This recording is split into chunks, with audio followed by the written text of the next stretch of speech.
Donald Trump just rushed out of a press conference in the White House and refused to take any questions. He is panicking, and it is now being reported that the Pentagon is sending 3 warships and thousands of additional Marines to the Middle East, roughly 2,200 to 2,500 Marines from the California-based USS Boxer Amphibious Ready Group and the 11th Marine Expeditionary Unit are heading to the U.S. Central Command responsible for all American forces in the Middle East. Officials are saying, Anne-Marie Hordern reported that, and we are learning that Donald Trump may be preparing boots on the ground in Kharg Island right now. Let's take a look at some of the reporting right here. Axios broke the story, and here's what they are saying. One senior official told Axios, "We've always had boots on the ground in conflicts under every president, including Trump. I know this is a fixation in the media, and I get the politics, but the president is going to do what is right." Another official said, Trump, wants Hormuz open. If he has to take the Kharg Island, that's going to happen, and that may require more strikes and more troops before making a possible ground move. We need about a month to weaken the Iranians. Then we need to take the island. Let me show you what went down at this press conference moments ago, where Donald Trump was with he was doing this Commander-in-Chief trophy to the U.S. Naval Academy football team, and he just kind of runs out of this press conference. Watch what happens. He holds the football like he's pretending to be like a running back, and he just walks out of this event in the White House. Here, play this clip.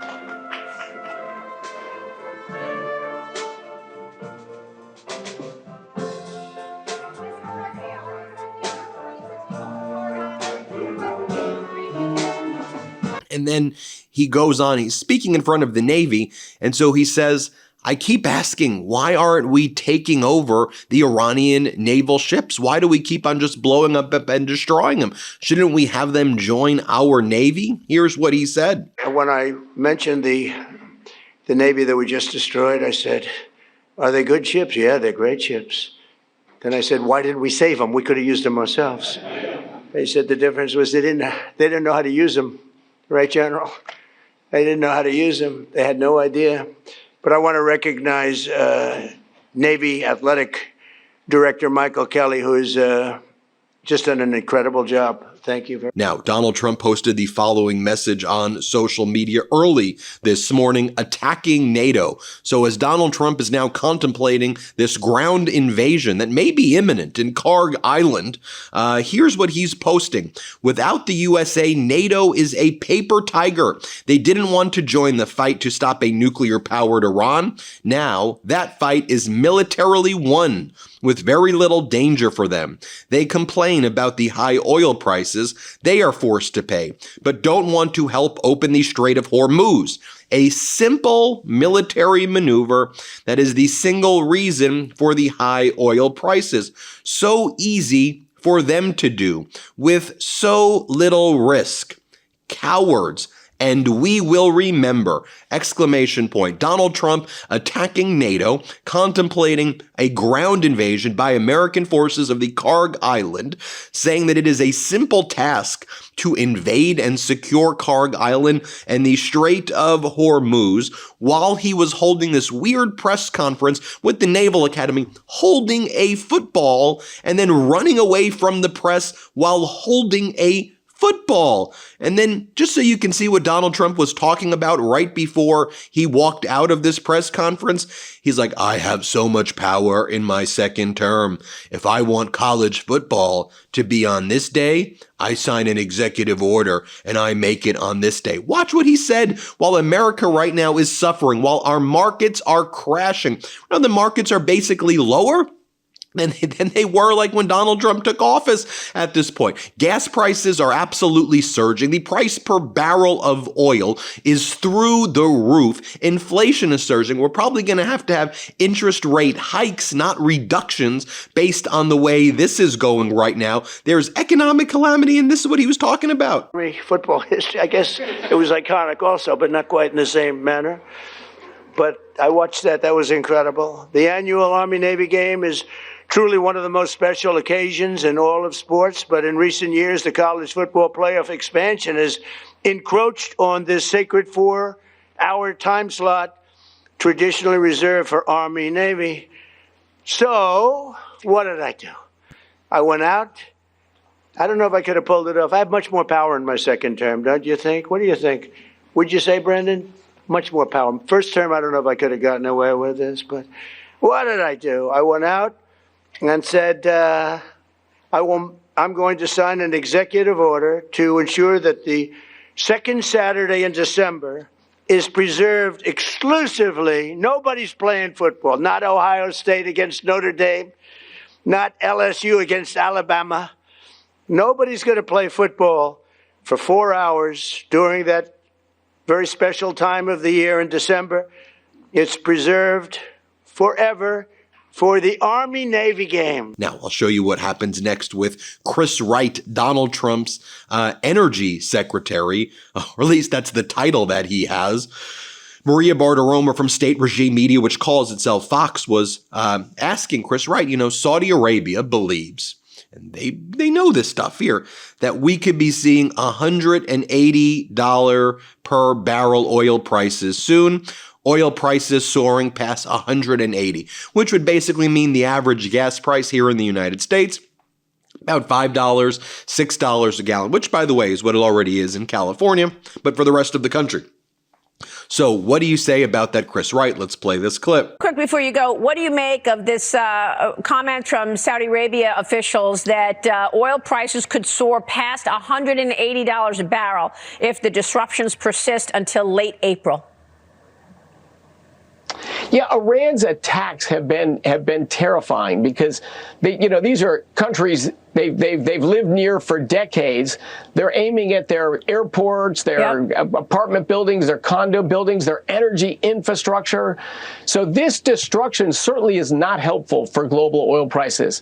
The United States military needs to finish the job to defang Iran's ability, so they won't do this for the next 47 years. But we've got to get through the period we're in. Thank God we have American energy dominance. Secretary, good to see you. Really? His response is Iran's attacks have been terrifying, really instilling a lot of confidence in what an easy and simple task this all is.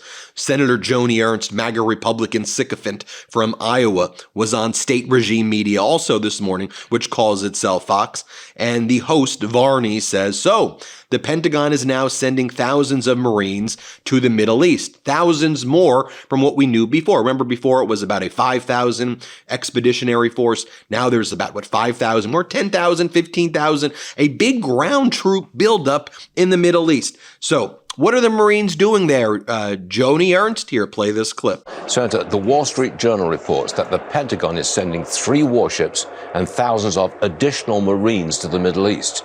Now, the president says he doesn't want boots on the ground in Iran. So what are these Marines doing there?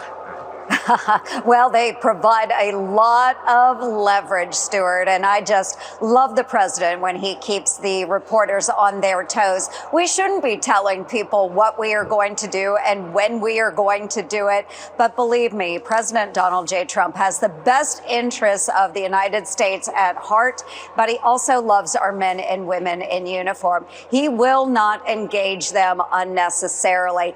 I know that to be true. So this is why it's so important that we do have partner nations stepping up, whether it's to assist in the Strait of Hormuz or whether it's to help stabilize in the Middle East. But President Trump is very good about this. He's going to use what leverage he has, and we all will be so much better for it, Stuart. I'm going to change the subject, sir. As Peter Wade says, what are we even doing here? Seriously, what is going on? They're providing leverage? What is it? They're providing leverage? Human lives right now that are being put in harm's way are providing leverage? What about MAGA Republican Congress member Hardopoulos? What do you think? Should we be seizing the Kharg Island and the Strait of Hormuz? What do you think about this? Here, play this clip. Would you consider the military taking over Kharg Island, obviously that oil island that the president struck, which produces 90% of the oil for Iran? If the military were to go there, would you consider that boots on the ground? I think that people would see that as an occupation of a vital economic interest. I think I've always considered boots on the ground as a history teacher is literally where we would occupy an entire country, like run that country. Or like we did after World War II in Japan, right? And so we all have a horrible taste in our mouth of what happened in Iraq. And I'm sure our current leadership has learned a lot of lessons for that. But we know 20% of all the oil in the world comes from that area. And that, interesting enough, it's actually China that relies more on that oil than we do. China and Japan. And Japan, correct. And the other good news is that we're producing a heck of a lot more oil here in the United States, and now we have a friend, or at least a person we can work with in Venezuela to produce a lot more oil, so we're less dependent upon this part of the world. I mean, could we be being led by any dumber, more idiotic and dangerous people right here? Also, we learned this morning that Donald Trump and his corrupt DOJ are now preparing an indictment against Colombia's president, the same way they did that about Maduro. The New York Times reporting that the U.S. Justice Department is said to be pursuing a criminal investigation of President Gustavo Petro of Colombia because Donald Trump doesn't like him, and that's Donald Trump's new move. Have the Department of Justice file criminal charges against world leaders who stand up to Donald Trump or that Trump doesn't like. And then Donald Trump sends the military to arrest them and to invade their countries. I think Colombia could expect an invasion happening there in fairly short order. What else is going on? We have in the United Arab Emirates, they've reported as well that now Iran is warning parks, recreational areas, and tourist destinations in the Arab nations that you won't be safe, and so that all of those should be evacuated. I mean, just think about it right now. You have all of these Arab nations which tried to diversify and not just be these kind of oil-rich nations. They saw the writing on the wall, so they tried to diversify, become modern economies, build up tourism industries, build up business infrastructure, and now that has all been destroyed. Right? That's what they get for joining Donald Trump's Board of Peace. That's what they get for the pay-for-play schemes with Donald Trump. All of that being destroyed right now. Meanwhile, the International Energy Agency, the IEA, is now calling on people across the world to work from home, to drive slower, and to fly less to tackle the energy crisis. The International Energy Agency is calling for people to cut oil demand by working from home, flying less, and driving slower as the Iran war rocks global energy markets. The agency says those measures, alongside steps such as sharing cars and switching to electric cookers, are needed to help with the largest disruption of oil supply in history of the oil markets, which has pushed the price of a barrel of oil above $100. This is what you get with Donald Trump, an utter loser, an utter failure. You're seeing it all for yourself in real time unfold. We'll keep you posted every step of the way, as always, here on the MeidasTouch Network. Thanks for watching. Hit subscribe. Let's get to 7 million subscribers. Want to stay plugged in? Become a subscriber to our Substack at MeidasPlus.com. You'll get daily recaps from Ron Filipkowski, ad-free episodes of our podcast, and more exclusive content only available at MeidasPlus.com.